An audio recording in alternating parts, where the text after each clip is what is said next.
এখন আমরা ইফতার সাজাচ্ছি আর 15 মিনিট পরেই ইফতার। ওইটা হচ্ছে আমার বোনের মেয়ে আর ওই তো আন্নাবা, দুইজন মিলে ইফতার সাজাচ্ছে, দেখতে পাচ্ছেন।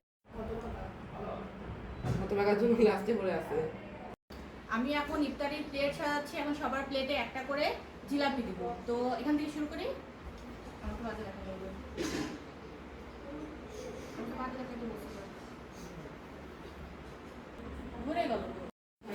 আন্নাবা এখন সবাইকে ইফতার বেড়ে দিচ্ছে, সাথে এথিনা, বড়পু, যে এটা হচ্ছে বড়পুর ছেলে অর্ক।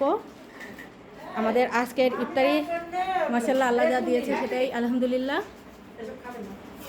অর্থবাবু, এই যে এটা হচ্ছে আমাদের বাড়ির ছোট্ট রোজাদার। ও কিন্তু সেহরি না করে রোজা করছে, অনেকগুলো রোজা করেছে। কয়টা করেছো? হ্যাঁ, অনেকগুলো। মাশাআল্লাহ, দোয়া করবেন সবাই ওর জন্য। বাকিগুলো সবগুলোই করবেন।